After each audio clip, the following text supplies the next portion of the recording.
Thank you very much indeed, Derek, and good afternoon, ladies and gentlemen.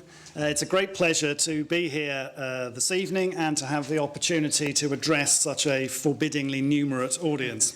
Thank you very much indeed for the invitation.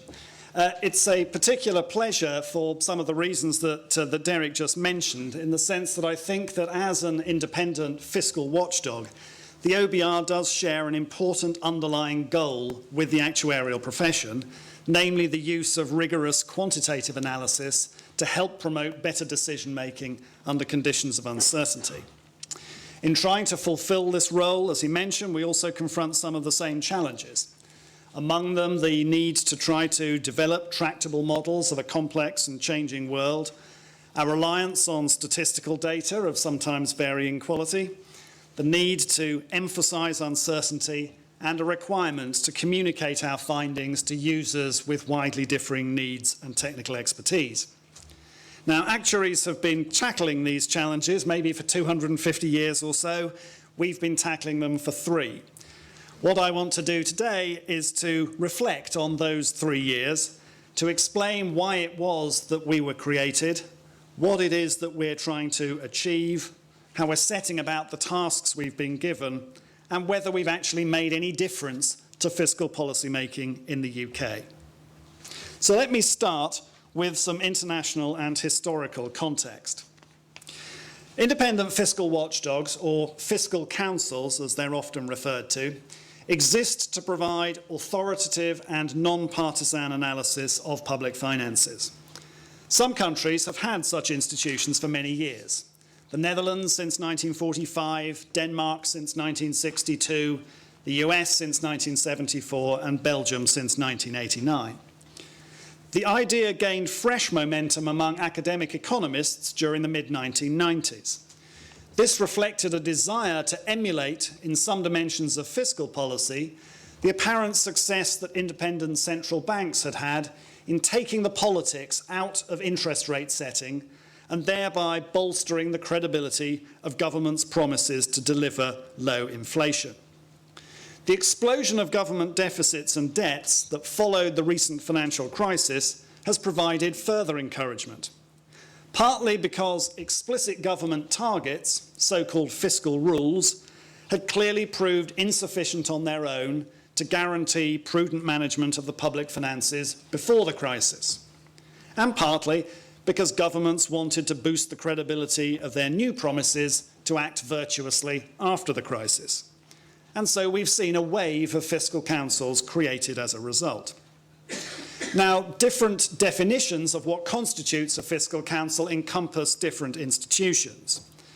The International Monetary Fund defines a fiscal council as a permanent agency with a statutory or executive mandate to perform independently from partisan influence at least one of the following functions: to assess the government's fiscal policies, plans and performance, to contribute to the use of unbiased macroeconomic and budgetary forecasts in budget preparation, to identify sensible fiscal policy options and possibly, in some cases, formulate recommendations, and to facilitate implementation of fiscal rules. Based on this definition, the IMF estimates that fiscal councils now operate in around 27 countries. The majority of these have been created since the crisis. Most of the recent additions are in the European Union, where the 2012 Fiscal Compact Agreement recommended that independent bodies monitor compliance with countries' fiscal rules. Beyond Europe, fiscal councils have been created often as parliamentary budget offices in places such as Canada, Kenya, Australia, with a new parliamentary budget office currently being set up in South Africa. Some countries have created completely new institutions, like the OBR, while others have adapted existing institutions. So what is the attraction of setting up a fiscal council? The core analytical argument is that left to their own devices, democratic governments are prone to what economists call deficit bias and procyclicality. In English, this means that on average they borrow more than they ought to, and in particular, they spend too much and tax too little when the economy and the public finances both appear to be performing well. Economists have identified a number of potential sources of this deficit bias that might recommend the creation of a fiscal watchdog. The first is over-optimism and differential access to information. In their published forecasts, governments may tend to be over-optimistic about the outlook for the public finances. They may be over-optimistic about the outlook for the economy. They may be over-optimistic about the performance of revenues and public spending in any given state of the economy, or both. On occasion, this may be a cynical attempt to disguise the need for painful fiscal action until after an upcoming election, or ministers may be seduced by their own rhetoric and genuinely mistake a temporary cyclical improvement in the public finances for a permanent improvement arising from their own far-sighted policies. And if outsiders express doubts about these forecasts, the government can argue with justice that it has access to real-time information on public spending and revenues that the outsiders lack. A watchdog has less temptation to be over-optimistic and can be given the same information on revenues and spending that the government sees. A second potential reason is impatience. Ministers may be less forward-looking than voters when they set their tax and spending policies, because they're focused on winning the next election. Yet the voters may be unable to discipline this short-sighted behaviour effectively, because as we know, elections are not simply fought over the state of the public finances. A watchdog can focus discipline in this particular area. And it can also encourage the electorate to resist irresponsible tax cuts or spending increases by publicising their likely long-term consequences. Third, electoral competition. A government that knows it may be voted out of office at the next election may borrow more than it should because it knows that there is some probability that the costs of doing so will have to be borne by its opponents. In extremis, a government that actively expects to lose an election may borrow more in order to reduce its opponents' room for manoeuvre when they are in office, and a watchdog can warn against both. Fourth, there's what economists call common pool problems. Governments may borrow too much because different powerful groups in society lobby for tax cuts or higher spending without considering the consequences for the public finances as a whole. This is likely to be a particular problem in countries where spending ministries are powerful relative to the finance ministry. And in those countries, a watchdog can strengthen the hand of a virtuous finance minister in negotiations. Fifth is the use of fiscal policy for macroeconomic management. If a government is using tax and spending policy to help manage the overall amount of spending in the economy, then fiscal watchdogs can help them to keep their promises to behave responsibly. Now, that doesn't mean that fiscal watchdogs should or would always stand in the way of increased government borrowing. Indeed, if their remit permits, they can be uniquely well placed to reassure voters and investors that the use of temporary fiscal stimulus measures to help stabilise the economy need not compromise the long-term sustainability of the public finances. We saw this in Sweden, where the Fiscal Policy Council was much more enthusiastic about the use of fiscal policy to help bolster the economy than the government was. Sixth, there's exploiting future generations. Today's taxpayers may be tempted to finance their consumption of public services by borrowing rather than taxing, because that leaves tomorrow's taxpayers to pick up the bill. A watchdog more sensitive to the verdict of history can represent future generations. So given that rationale, let me describe the tasks that the OBR has been given and how we compare to our international counterparts. The OBR was set up in interim form immediately after the May 2010 general election. The coalition wanted an independent assessment of the public finances before its emergency budget in June 2010, when it increased the size and speed of the fiscal consolidation that it inherited from Labour. A three-person interim budget responsibility committee was appointed, aided by a small secretariat of Treasury officials. They produced a forecast for the public finances before the June budget, followed by a second forecast on budget day itself that incorporated the impact of the measures. With that June forecast complete, the permanent structure of the OBR was then put in place.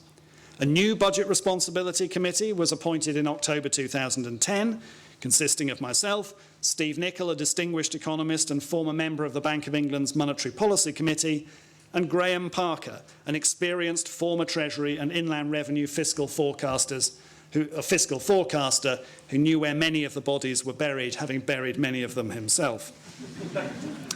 The OBR also agreed at this time an annual budget with the Treasury of £1.75 million each year to 2014-15, which would be cheap at twice the price.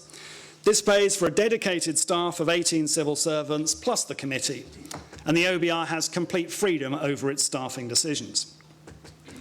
The OBR's permanent role and structure was set out in legislation in the Budget Responsibility and National Audit Act, under which we became a statutory body on the 4th of April 2011.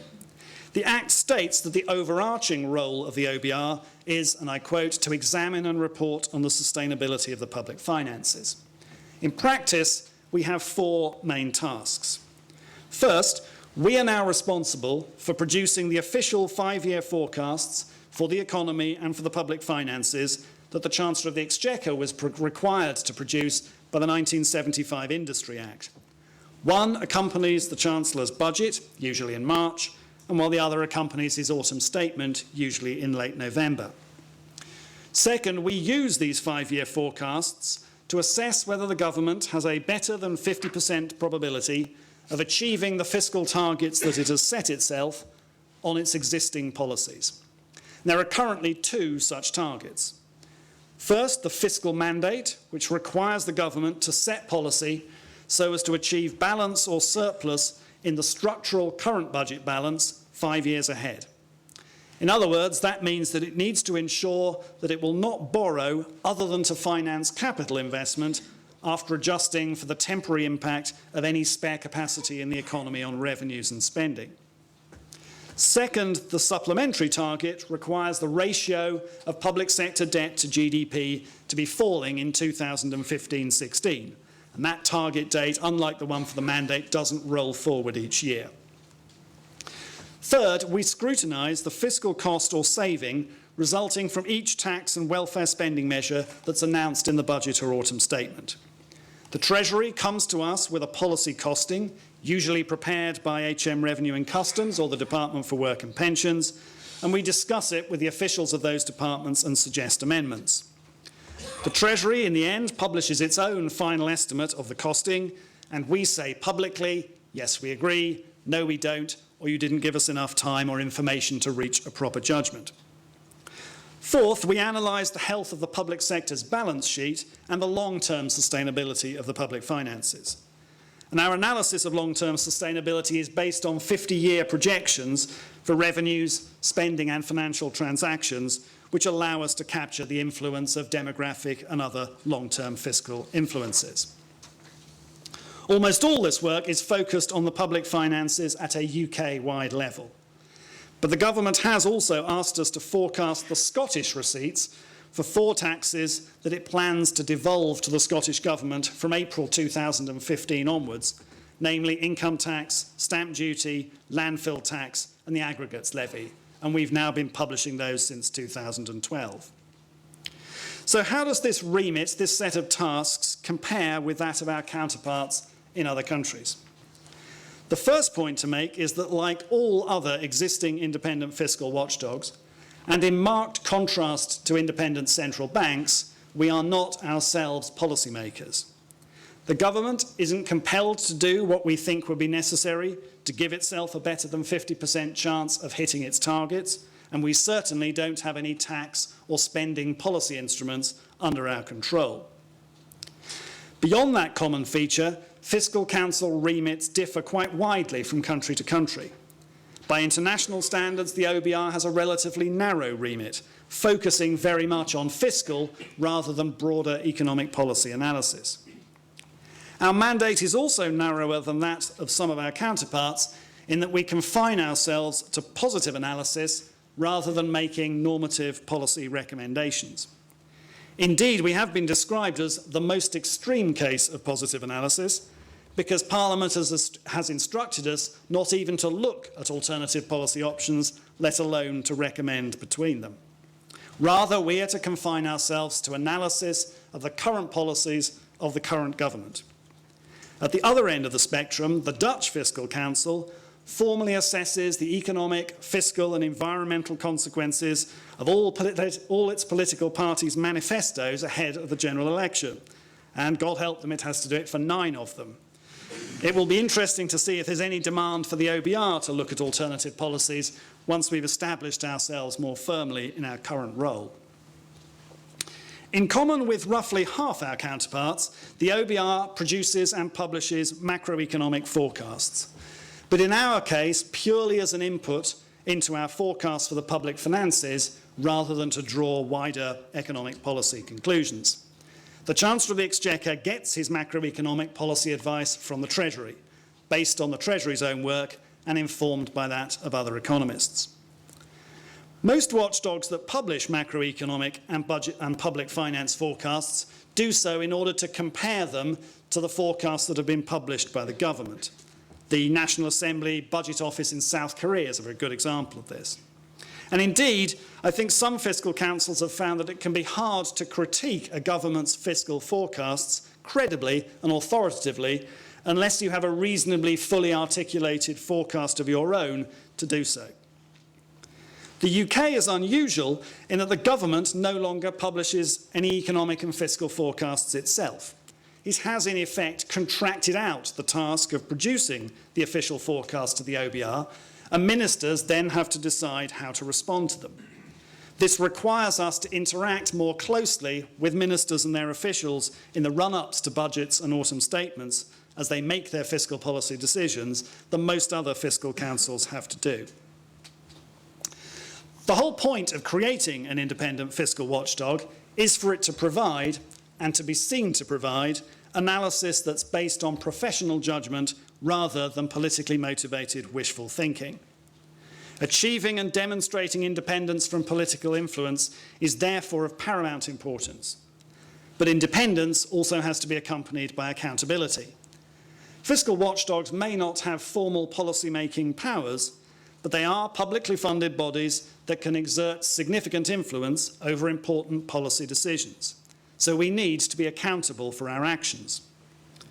Independence and accountability can be underpinned by ensuring that watchdogs have clear formal rights and responsibilities. But, as I shall discuss in a moment, just as important, and probably much more important, is how the watchdog behaves in practice, and in particular, how transparently it operates.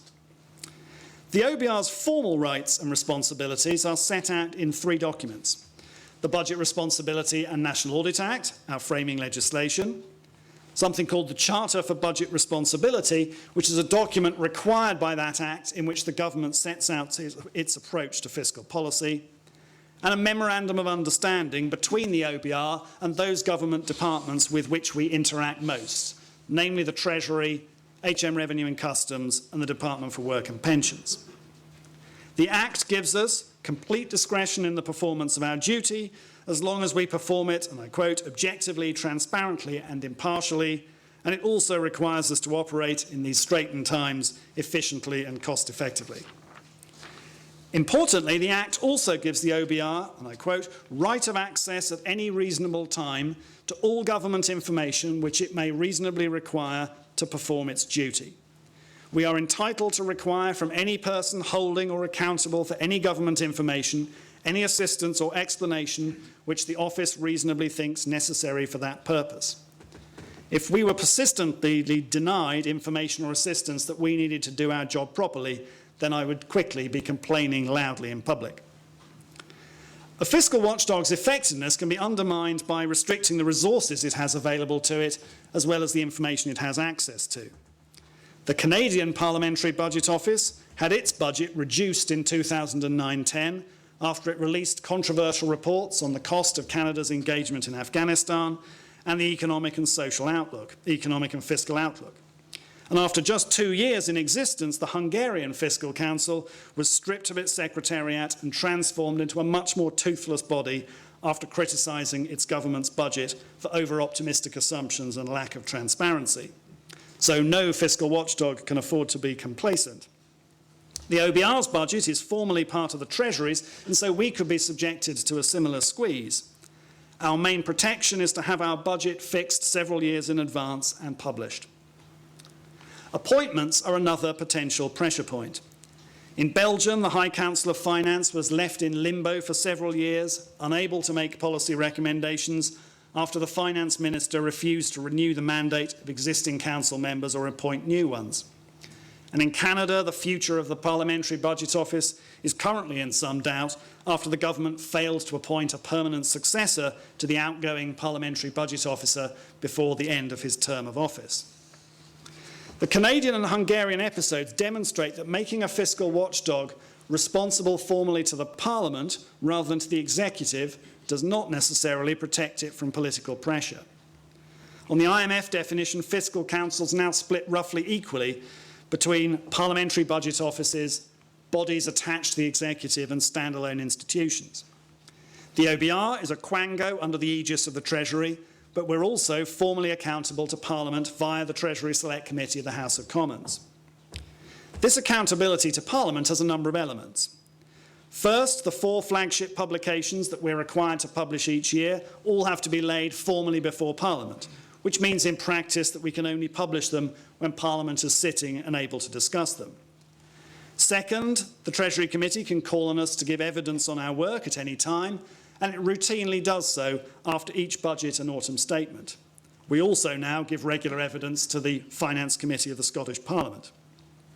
Third, the Treasury Committee has a role in determining the membership of the Budget Responsibility Committee. It can veto the Chancellor's appointments or any attempt by him to sack myself or my other 2 colleagues. At the end of the day, the OBR needs to be accountable and responsive to the Chancellor and to parliamentarians, but we need to be independent of both. Our ultimate responsibility is to the general public, and we owe them our best judgment, whether the politicians like what we say or not.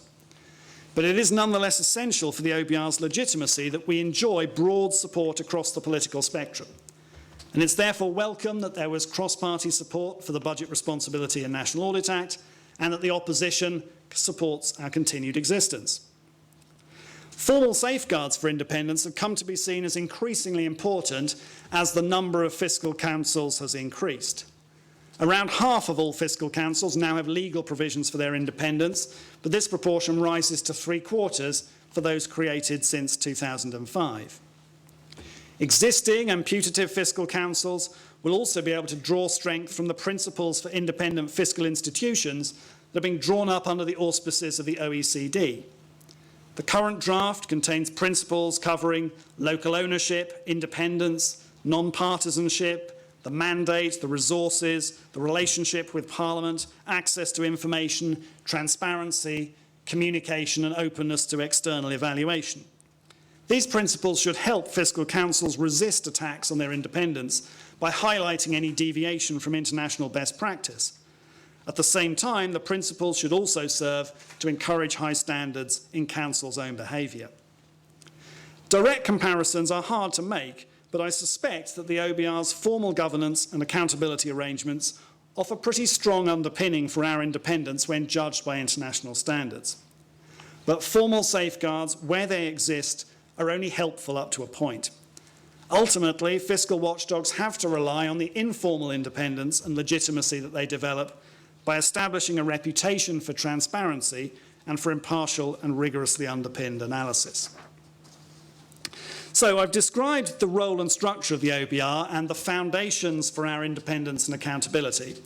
Now let me turn to the way in which the OBR operates in practice and ask whether we can say yet that we've made any difference to the way that fiscal policy is made in the UK.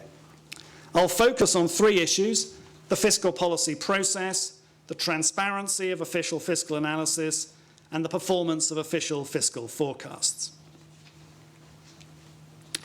Turning first to the process, the creation of the OBR has, I think, made a significant difference to the way in which budgets and autumn statements are prepared, presented and pronounced upon.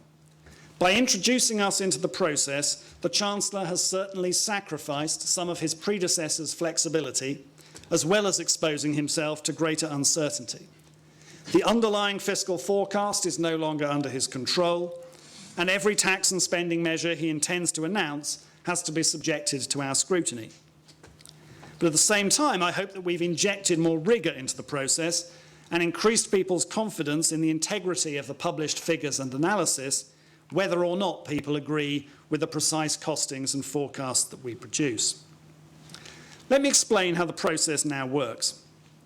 Under normal circumstances, the Chancellor has to give the OBR 10 weeks' notice of a budget or an autumn statement. Once the date is set, we in the Treasury agree a timetable to exchange the information we need to produce the forecasts, and the Treasury needs to produce its scorecard of the cost or money raised by the individual policy measures. The OBR begins the process by preparing a first-round economic forecast. Using determinants derived from this forecast, such as the outlook for wages, profits, consumer spending, unemployment and inflation, we then commission forecasts for each individual tax and spending stream from HM Revenue and Customs, the Department for Work and Pensions and other departments. These are then collated and used to generate forecasts for overall spending and receipts, borrowing and debt. The results of the first round economic and fiscal forecasts are then sent to the Chancellor, together with the OBR's initial assessment of the margin by which it believes he's likely to hit or miss his fiscal targets in the absence of new policy measures. The economic and fiscal forecast then undergoes 2 further iterations, each incorporating new data, plus further judgments on the economy and on the detail of the tax and revenue forecasts. The OBR then sends the Chancellor a final pre-measures economic and fiscal forecast and an accompanying assessment of the performance against his fiscal targets. And that provides a stable basis from which the Chancellor can take his final policy decisions, knowing what he needs to do to achieve whatever objectives he has. At the same time as working on those forecasts, the OBR begins scrutinising the tax and welfare spending measures that the Chancellor is thinking of including in the statement.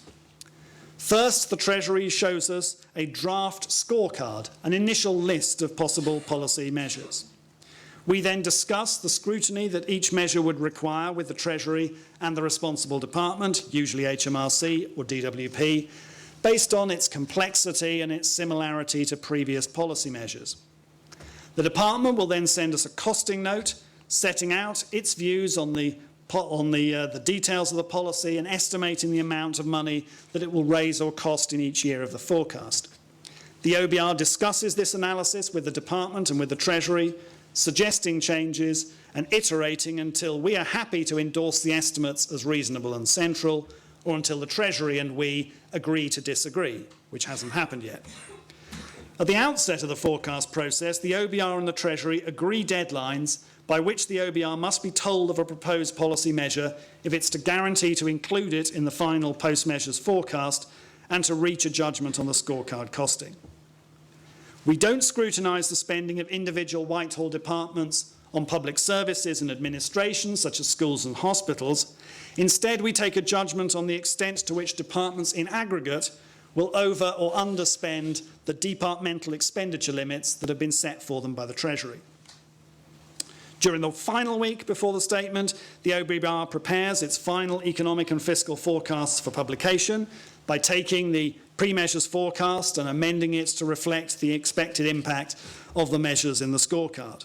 And that final scorecard can look very different from the one we see at the beginning, as some measures drop off during the course of this process and other ones are added on. Even for measures that remain on the scorecard throughout, the precise details, the exact changes in tax rates and allowances, for example, may be refined during and after the scrutiny process. The OBR typically closing down the final post-measures forecast on the Friday prior to the statement. That allows the Treasury to fine-tune the measures to achieve the bottom line of net giveaways and net takeaways that it wants in each year.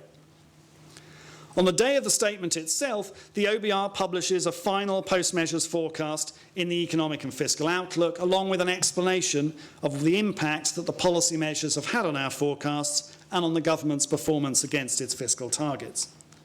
The Treasury publishes its final scorecard costings, alongside other documentation on the economy and its policy decisions. The Chancellor gives his own summary of our forecasts and the impact that they've had on his policy decisions when he makes his statement to Parliament, and then we hold a press conference to take people through the forecasts in detail and to answer any questions.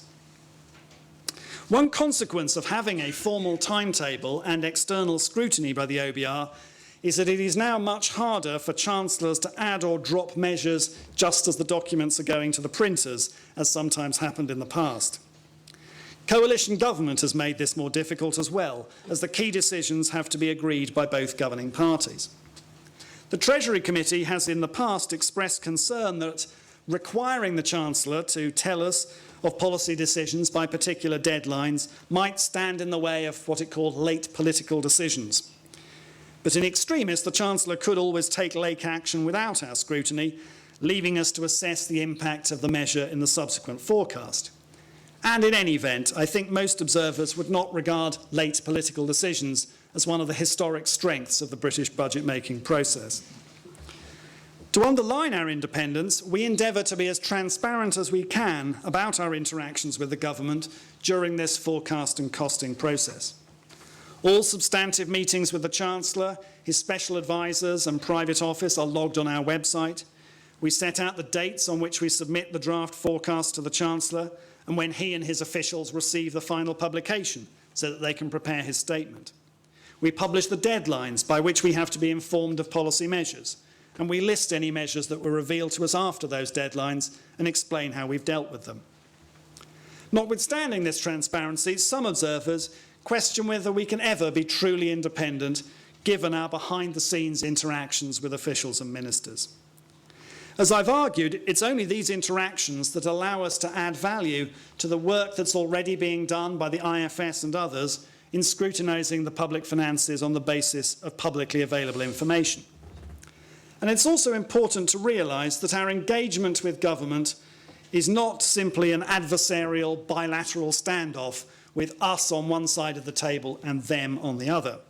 For example, we deal with different government departments and with both officials and their political masters, and their objectives and incentives are not necessarily the same. Needless to say, all these departments have much more resources than we do, and some observers wonder whether we can avoid having the wool pulled over our eyes as a result. I don't think that this is too much of a risk as long as we maintain the right mix of skills, a combination of inside experience and outside perspective. This is one reason why taking some staff and BRC members from the ranks of former Treasury, HMRC and DWP officials is a strength rather than a weakness. They are well equipped to challenge their former departments, and typically they relish the opportunity too. So what about outcomes?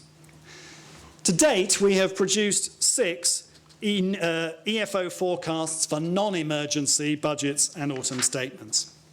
And on 3 of those occasions, our pre-measures forecast has suggested that the Chancellor is more likely than not to breach one of his fiscal rules in the absence of additional policy action. In our November 2011 forecast, we showed him on course to breach the fiscal mandate, primarily because we had revised down our forecasts for potential GDP and had thereby increased our estimate of the structural budget deficit. In other words, that element which is going to remain or is not going to disappear automatically as the economy returns to full strength. On that occasion, the Chancellor chose to extend the expected period of public spending restraint by an additional year so as to bring himself back on course to hit the target. In December 2012 and March 2013, our pre-measures forecasts showed the Chancellor on course to breach his supplementary target of reducing public sector net debt as a share of GDP by 2015-16, primarily because we had lowered our medium-term projections for nominal GDP growth, that's growth in the total amount of cash spending and incomes in the economy. That reduces tax receipts and pushes up spending as a share of GDP. On both occasions, the Chancellor accepted the forecasts, but concluded that it would be better to expect to breach the rule than to announce an additional near-term tightening that would weaken economic growth. What would have happened if a Chancellor had still been responsible for these forecasts as well as for the policy decisions? Would the outcome have been the same, or might a more convenient set of fiscal projections have downplayed the threat of a breach? It is for others to speculate. But either way, these episodes underline 3 important features of the new arrangements. First, that the OBR is not afraid to tell the Chancellor that it expects him to breach his formal targets, if that is its judgment. Second, that the decision what to do about it rightly remains in the hands of elected politicians. And third, that that decision can go either way. Tax and spending decisions may, of course, be influenced by objectives other than the formal targets. In the March 2013 budget, the Chancellor chose to squeeze spending by Whitehall departments at the end of the most recent fiscal year and to push some of that spending into future years. This ensured that our published forecast showed the most widely watched measure of the budget deficit falling by £0.1 billion between 2011-12 and 2012-13, rather than rising as it otherwise would have done. Needless to say, a forecast change in the deficit of £0.1 billion is fiscally and statistically insignificant, dwarfed by the likely revisions to the outturn data and by the average error in forecasting the budget deficit even at this short time horizon. In the old days, the budget deficit forecast could probably have been kept on a downward path simply by tweaking the pre-measures forecast. And it's good for the integrity of the process that this is no longer possible. But in the absence of that option, and given the uncertainty surrounding the forecast and the outturn data, is it sensible to use policy measures to fine-tune changes in the budget deficit forecast to such a degree? That, at the end of the day, is a decision for the Chancellor to take.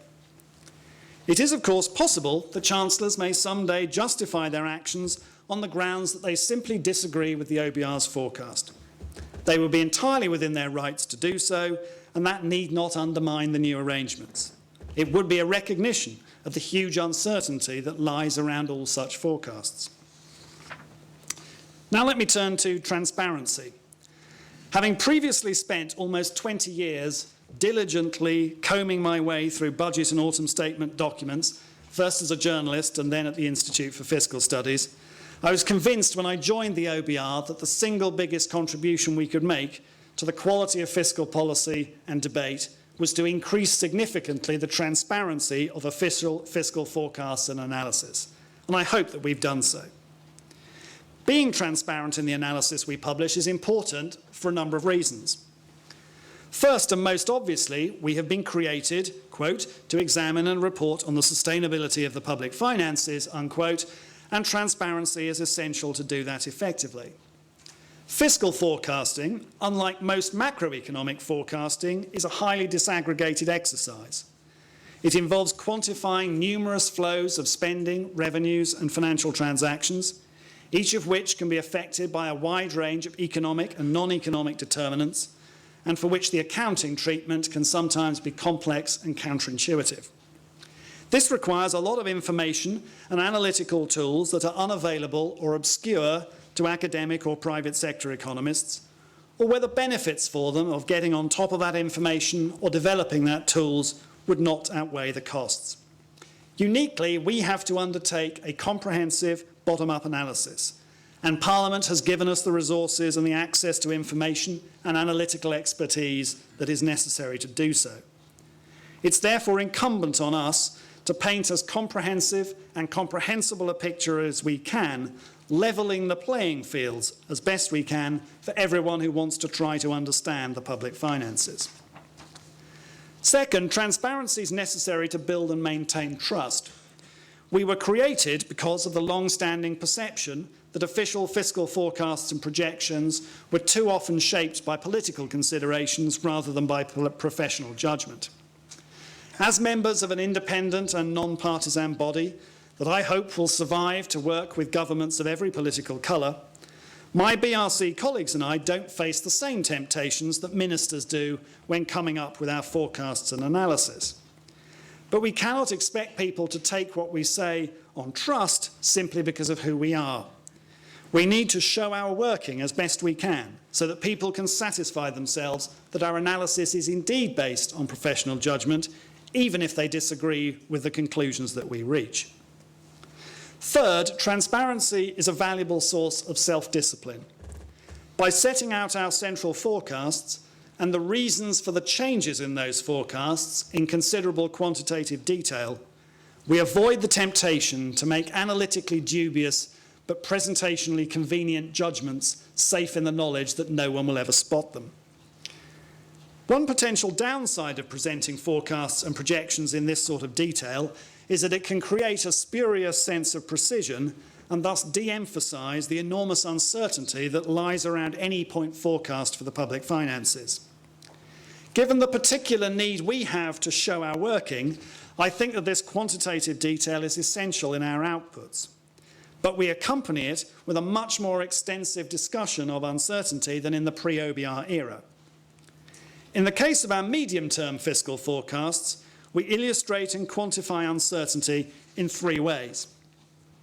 First, we show the probability distribution around our central forecasts for the headline and target measures of the budget deficit that will be implied by the size and distribution of past official forecast errors. This allows us to give a percentage probability that the government will meet the fiscal mandate if our forecasts are as expected to be as accurate as past official ones. Second, we show how sensitive the target fiscal variables are to some key parameters in the economic forecast, notably the pace of economic growth, the amount of spare capacity in the economy, and the interest rate at which the government will be able to borrow. This should help people with a different view of the economy see how significant we think that difference of view would be in determining the government's chances of hitting its targets. Third, we use scenario analysis to highlight the impact of other important economic judgments in the forecast. These have included different scenarios for oil prices, the exchange rate, the behaviour of real wages, and the outlook for the Eurozone. In choosing our scenarios, we try to address issues that are the subject of debate in the wider forecasting community, but which aren't captured adequately in our sensitivity analysis. Consistent with our desire for transparency and our recognition of the importance of uncertainty, once a year we look back and systematically compare our economic and fiscal forecasts with the subsequent outturns and try to explain the inevitable differences as best we can. In October 2012, for example, we focused on trying to explain why the budget deficit had shrunk very much as we'd expected over the previous 2 years, even though the real economy had performed much less strongly than we forecast back in June 2010. Evaluating forecast performance regularly and publicly is important for a number of reasons. As an exercise in accountability, as a means to improve future forecast performance, and as a way to help people understand the forecasting process and the limitations of forecasting better. We've also tried to increase the scope and transparency of the long-term fiscal analysis we produce in our fiscal sustainability reports. These build on the long-term public finance reports published by the previous government. One important advance that we have made is that we now integrate balance sheet analysis with flow analysis. And we're helped in this by the publication since 2011 of whole-of-government accounts for the UK. The WGA are compiled on commercial accounting principles and thus cover a wider range of assets and liabilities than the conventional national accounts measures. The WGA also provide information on provisions and contingent liabilities, which help shed light on the risks to our central fiscal forecasts and projections. We pay particular attention to the contingent liabilities reported by HMRC, which highlight risks to future tax receipts. Balance sheet analysis provides a useful snapshot of the fiscal impact of past government decisions, but it has its limitations as a guide to fiscal sustainability. One obvious limitation is that the WGA balance sheet, like the National Accounts balance sheet, does not incorporate the public sector's most valuable financial asset, the present value of future tax receipts. As a consequence, these measures routinely show large net liability or negative net asset positions which overstate the fragility of the public finances. Another limitation is that the size of some of the highest profile liabilities on the WGA balance sheet, most notably the present value of future public service pension payments, depends, as this audience knows very well, crucially on the discount rate used to convert the projected flows into a one-off upfront sum, and this discount rate can and has moved quite sharply from year to year, having much more impact on the present value than the underlying changes in the expected flows. For these reasons, and because of their more forward-looking nature, we focus more on the flow projections when assessing fiscal sustainability. In doing so, we make 50-year projections for receipts, spending, and significant financial transactions, notably the granting and repayment of student loans, based on what we regard as the most sensible definition of unchanged government policy, which isn't straightforward if you're looking over a 50-year horizon. This highlights in particular the impact, as everybody knows here, of the projected ageing of the population, but we've also tried to look at a wider range of non-demographic influences, such as health service productivity on the spending side, the impact of technological change, resource depletion, and labour market developments on the receipts side. Armed with these central projections, we can then make projections of public sector indebtedness and estimate what, if anything, needs to be done to return the public finances to a sustainable position. For example, stabilising the debt to GDP ratio at particular levels. And as with our medium-term projections, we test the sensitivity of these central projections to different values for the key parameters, such as the speed and extent of population ageing, net migration, and productivity growth. Needless to say, providing additional information is not the be-all and end-all of improving transparency. It can even be counterproductive if you simply bury people under a blizzard of data. So we also try to provide user-friendly summaries of our work, distilling the main themes and conclusions for the less nerdy consumer. Let me conclude by talking about fiscal forecasting. The most distinctive feature of the OBR's remit is, as I said, that we now produce the official economic and fiscal forecasts that Chancellors of the Exchequer were previously required by law to publish. Historically, Chancellors have been highly ambivalent about this obligation. On the one hand, most did not like publishing forecasts because they would be criticised as they inevitably turned out to be wrong. But on the other hand, they took great interest in what the forecast said because they wanted them to demonstrate that their policy was or would be a success. As an independent body, thankfully, we don't face the same pressure to publish forecasts that imply the success or otherwise of government policy. But like Chancellors in the past, we do find ourselves judged in part on the accuracy of our predictions. However, freed from the political imperative to engage in what I call conviction forecasting, I think it's easier for us to be honest about the uncertainties that lie around any forecast and to change them when the facts or our judgments change. And I've described already how we try to be transparent in both those respects. In thinking about the OBR's forecasting role, it's important to remember that we are here fundamentally to assess the outlook for the public finances, where we have access to information and analysis that isn't available easily or at all to outsiders.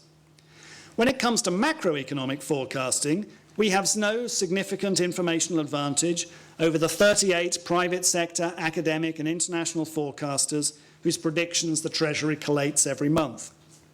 Given the reputation-sapping nature of short-term and medium-term macroeconomic forecasting, one obvious question is why we do it at all. Why do we not take the average of outside forecasts or those of the Bank of England and use them to drive our forecasts for the public finances? Unfortunately, you need a different kind of macroeconomic forecast to produce a highly disaggregated medium-term fiscal forecast than that which is produced by most outside bodies. For example, we need a forecast that extends 5 years to cover the government's target horizon, that contains a detailed breakdown of the components of nominal national income and expenditure, and that contains estimates of potential GDP and the output gap, the amount of spare capacity in the economy, so that we can assess progress against fiscal targets that are themselves adjusted for the state of the economic cycle.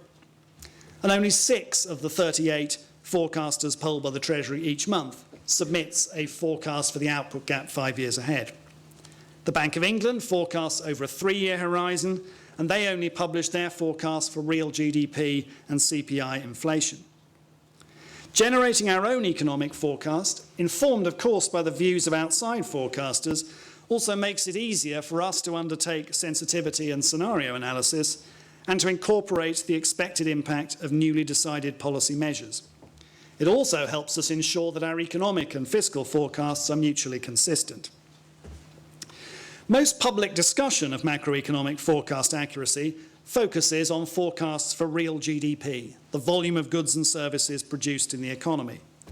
Our near-term forecast for GDP growth tends to be near the average of a wide outside range, sometimes above and sometimes below. But the path of real GDP is actually much less important in explaining the behaviour of the public finances than other variables. Nominal GDP, the total value of cash spending in the economy, the components of nominal income and spending, average earnings growth, retail and consumer price inflation, labour market developments and interest rates. This was evident from the fact that in 2010-11 and 2011-12, the budget deficit shrank as a share of GDP very much as we'd predicted in June 2010, even though real GDP over this period was far weaker than we and most other forecasters expected.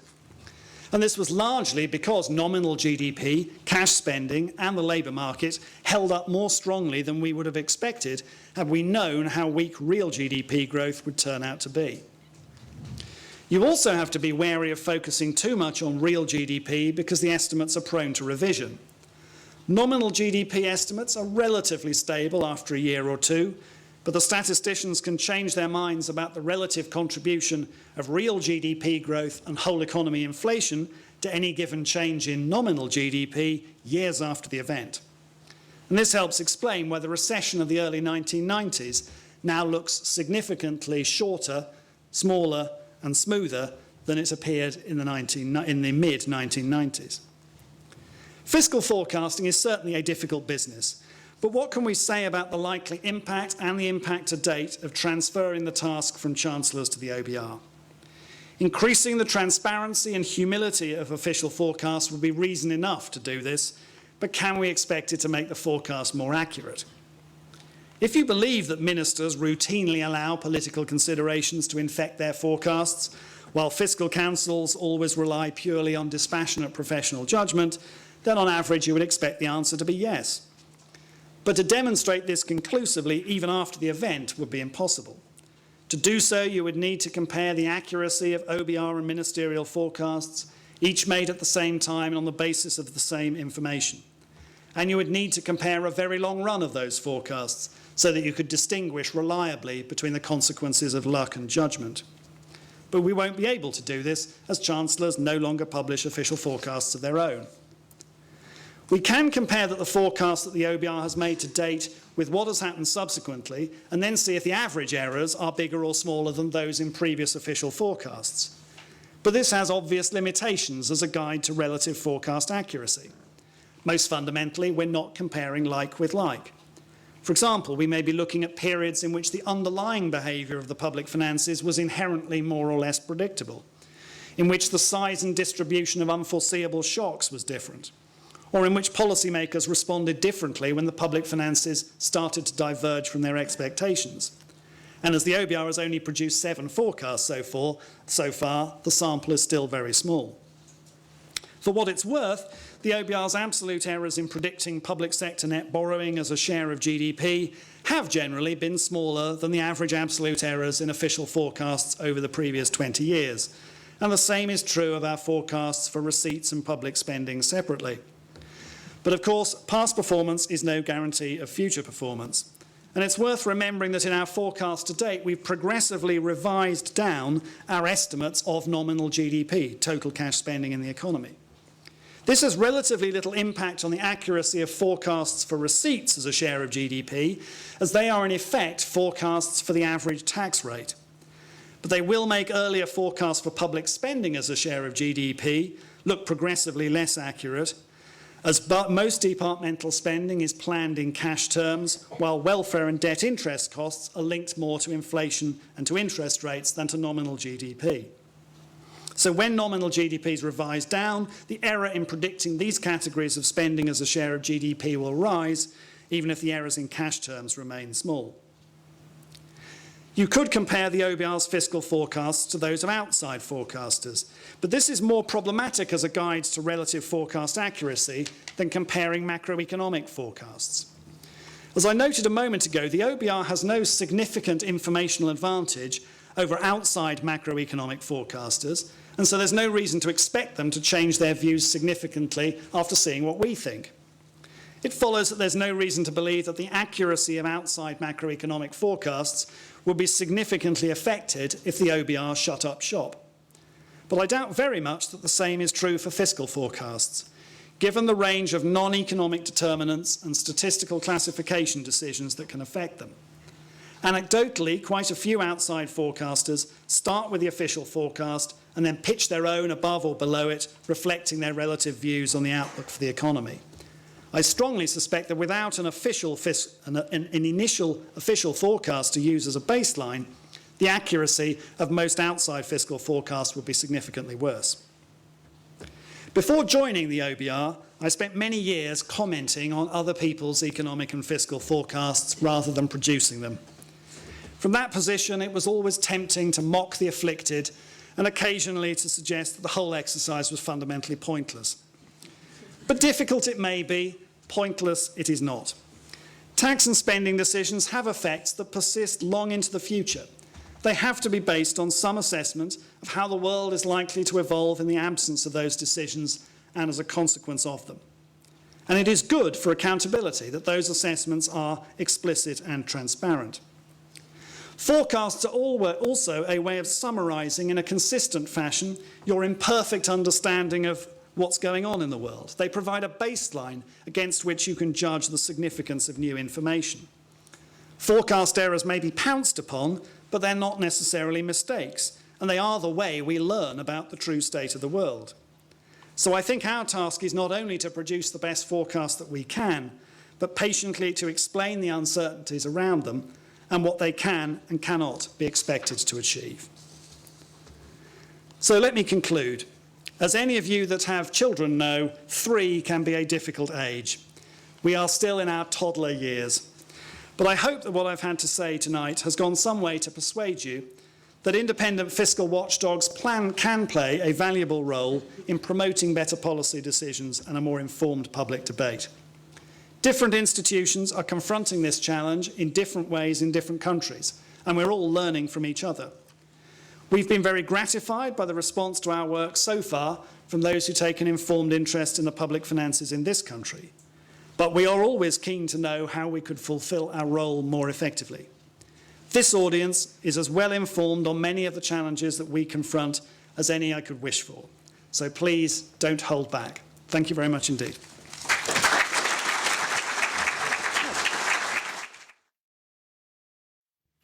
Yeah, Alistair McLean. In one of your first slides, you mentioned that the United States has had a body like your own from 1975. That didn't seem to stop the United States having the problems that it's had over the last several years. Now, you could argue that part of that problem was the mistake they made about giving mortgages to, neighborhoods that shouldn't have had them. But if you'd had existed in 1975, do you think we would have escaped the problems we'd had for the last decade or two? That's a very good question. I think the short answer is no, that the fiscal councils in effect have been designed to fight the war before last. So I think what you can reasonably say is that if you had had independent bodies like the OBR in place in the run-up to the financial crisis, you might have had the public finances in stronger shape when that hit. You would have had public sector net debt lower, possibly. You would have had the budget deficit lower. Arguably, that you would have put you in a stronger position to make an aggressive Keynesian response as and when the crisis hit. But I don't think that anybody would claim that the existence of a fiscal council would have prevented the financial crisis and the scale of the adjustment that we're confronting now. And partly that's because, as I say, in the areas of the fiscal councils have been created because of a need to try to open up the black box that gets you from a view of the economy to a view of how spending and receipts are going to behave. It's not an answer to getting a better, fundamentally better view of the economy. We don't have any information on what's going on with growth, inflation, etc., that isn't available to everybody else. And I think it would be dishonest to claim that we would have spotted that coming any more than anybody else did.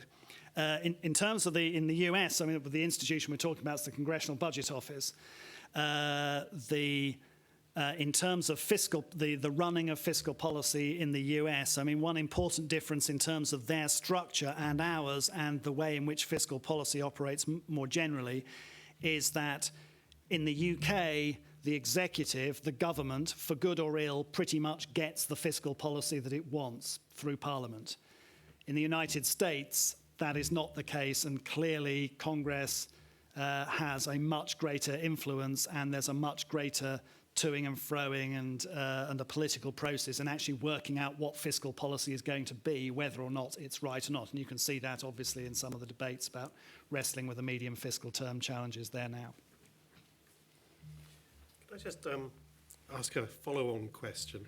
What's the prevalence of the fiscal councils in the fast growth economies, I guess some of the tiger economies? And if they're not there, do you think they should be implementing them now during periods of growth rather than perhaps the historical trait of waiting till things hit a downturn? Yes, I think it's certainly true that the majority of these are in Europe. The most or largest and well known of the East Asian ones is the National Assembly Budget Office in Korea, which, as I say, along with the Congressional Budget Office and the Dutch office, is one of the largest and does produce a very impressive set of outputs on this. I was seeing people from the Japanese Foreign Ministry this morning thinking about the possibility of setting these up. In some of the more emerging economies where you have scrutiny from institutions like the IMF that plays a much more powerful role in terms of providing supranational scrutiny, particularly if they're borrowing countries, then that can create a different set of issues. The IMF generally tends to go around encouraging people to have these sorts of bodies, but certainly there's been more of it in Europe in particular than in the Far East so far. But it's interesting to see the model spreading. Thanks, Barbara Illingworth. You talked a lot about how you try and make your information accessible to the public, and I was just wondering what more you think could be done from outside bodies to actually promote that further. Clearly you're doing lots, but you're probably dependent on other people doing their bit as well. That's true. I think the one thing that I think is very valuable, obviously, is if the national, the Office for National Statistics, which is the source for a lot of the background material, obviously, it's in everybody's interest that the material that they're producing across the whole range of economic analysis and they're also responsible, together with the Treasury, for the public spending and revenue numbers that are published, that is as accessible as possible and explained to people as clearly as possible. I don't know if you've ever tried accessing the Office for National Statistics website. I think in what was Tony Blair's famous words, a lot of work has been done, but there's some still to be done. That's quite important. I think it will be interesting to see, I mentioned the whole of government accounts, this exercise that has been a very, very many years in gestation and is now providing a new set of information on what's going on in the public sector finances in a way that's much more digestible and comparable for people coming at it from the private sector. I think we've only had 2 or 3 iterations of that so far. It'll be more useful as we have more of it. But I think it remains to be seen how is that work going to prove to be merely interesting or useful as well? It's throwing light on areas like the scale of the potential fiscal consequences of clinical negligence claims, for example, which was something until I'd seen the WGA, I had no idea that was the weight of that particular issue. Nuclear decommissioning costs, things like this as well. So I think there are some areas where there's interesting work out there that more people will get to see and know and understand and come at it. I think a lot in terms of what informed consumers can do. I mean, we just spend an awful lot of our time explaining the uncertainties that lie around point forecasts, explaining to people that, just because the net present value of public service pension liabilities has leapt, is actually reflecting what's happened to the discount rate because of what's happened to high quality corporate bond yields, not because of any fundamental underlying view the likely flows of pension payments. So there are particular areas where bodies that have particular expertise can help inform the public debate there, but one has to be realistic on this. There's always a temptation with the whole of government accounts in particular. I've been a journalist. You go through and you find the largest negative nominal stock number you can, and that's probably a starting point. So there's a lot of work and education to be done for everybody, and we need to play our part in that as well. David Martin. I understand there's a proposal for the GMP, perhaps in the future, to include research and development.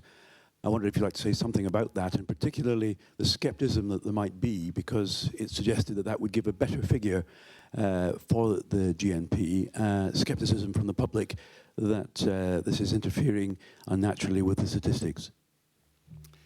Yes, we know that is going to happen. I think the expectation is that's going to be included in the national accounts, not this year, but in 2014. I think the expectation is that it will increase the level of GDP. What's less clear is what impact it will have on the rate of change between any particular points. Is that likely to make the recession, for example, make the rise in output ahead of the recession bigger and the fall bigger, etc. So will it change people's perceptions of the shape of the economic cycle, or will it basically just take the existing numbers you have and just move them all up by a roughly equal amount across time, in which case that's less likely to cast a light on success or otherwise. But this is not unique to the UK. The US is looking at this as well. There's the question about whether you should be treating intangible investment in this area as well. So I think the chance that it will make the economy look bigger. Whether it changes is people's view about how well or badly we've done through the economic cycle remains to be seen. As I said, these sorts of methodological changes can make quite a difference to the perceived path of the economy. As I said, in the 1990s, the recession now looks about 20 to 25% shallower, a year shorter, and there's no longer a double dip if you compare it to the way those figures looked in 1994. So you're dealing with a recession in the early 1990s. History really wasn't rewritten there until the national accounts of 1998 and onwards. So I think anybody who produces a forecast and looks smug because the outturns look very much in line with it, I think you just need to wait, and then disappointment inevitably waits around the corner.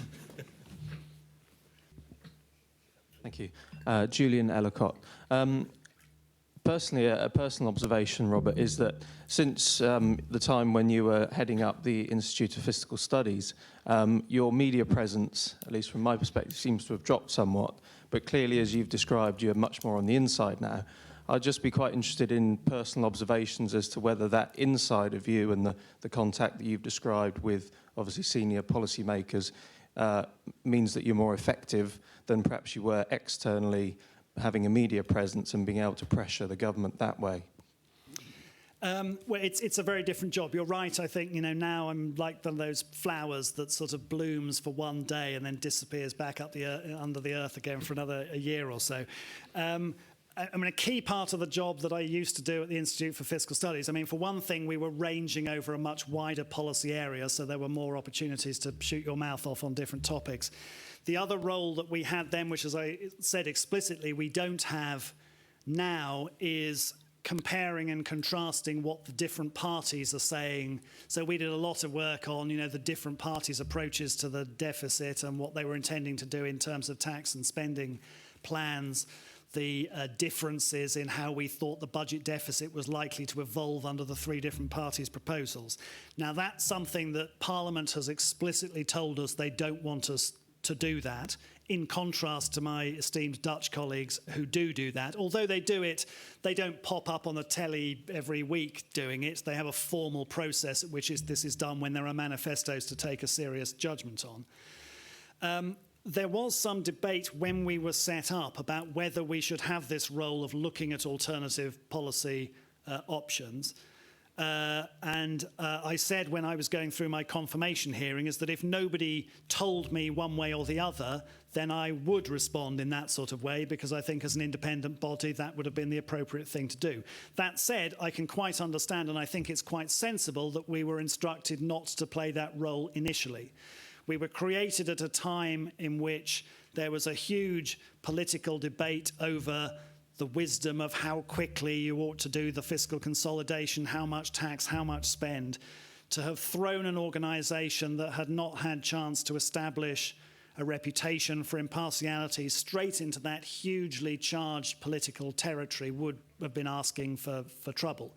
In time, I think commenting on those sorts of things in a limited way is good for your perceptions of your independence. You know, the IFS did it for many, many years, and I think it was seen as a strength rather than a weakness, and our Dutch counterparts would have the same situation too. So I think it will be interesting to see if people want us to play more of that sort of role. And similarly, as I said, you know, Parliament instructs us not to talk about the wisdom of particular policy measures. So, you know, if the government announces a decision to allow people to give up their employment rights in favour for tax advantages, it's no longer my job to say whether that's a good idea or not. Question right at the back.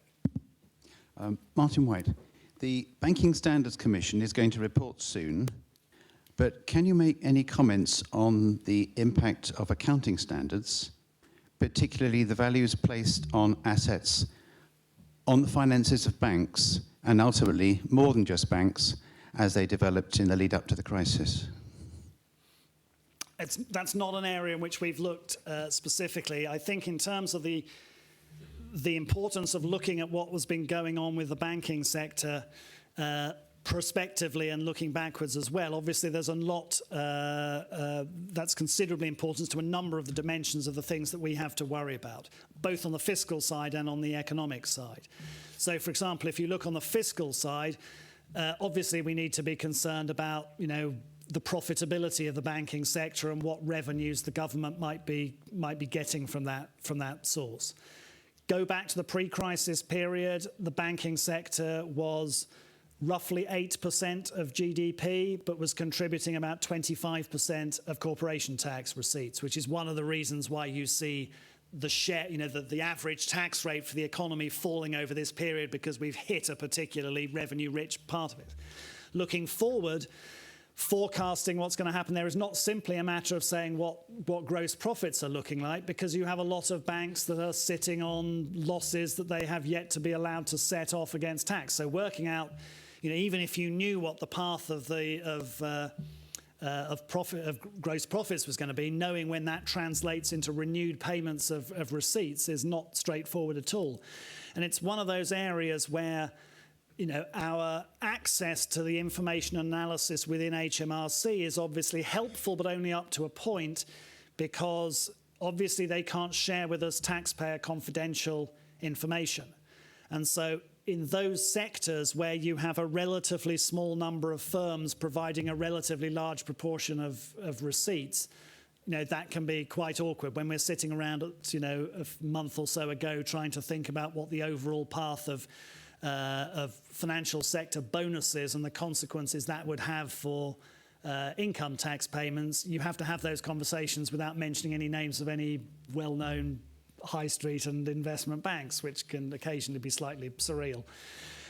So there's that set of issues. On the economy side, there's a number of questions, one of which I think very fundamental to the outlook for the underlying potential of the economy, and therefore the underlying potential of tax receipts to rebound of their own accord without needing policy to do it, is the question of whether the plight of the financial system, the gumming up of credit conditions, is, you know, what impact is that having on the productive potential of the economy? We have this situation where most people think that the productive potential of the economy has, you know, fallen well below the trend that you would have seen if you'd simply extrapolated the pre-crisis line. It's linked to the productivity puzzle. Why is output per worker so much weaker than you had anticipated? And the front-running contender, not to explain the whole story, but to explain a reasonable chunk of it, is that the difficulties in the financial sector are preventing capital being reallocated to potentially rapidly growing innovative young firms. And at the same time, a combination of low interest rates, low wage increases, a reluctance of banks to crystallize losses is keeping so-called zombie firms going long after you would have expected them to be written off by a recession of this depth. So on that particular issue, it's not something that we've looked at, but in terms of trying to understand both in the financial sector more broadly, banks in particular, it matters a lot to us both for the fiscal outlook and for understanding what's going on in the economy more broadly. Chris Morley. I think you mentioned that one of the benefits of setting up a fiscal council can be achieving a better balance in the strength between finance and spending government departments.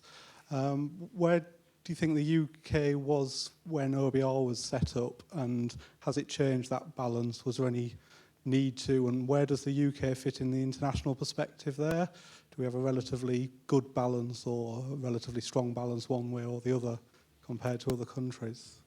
I think the conventional wisdom would be that in the UK, the finance ministry, the treasury here, I mean, in some countries you have a separate economics and finance ministry. Here, the treasury is relatively powerful compared to individual spending departments.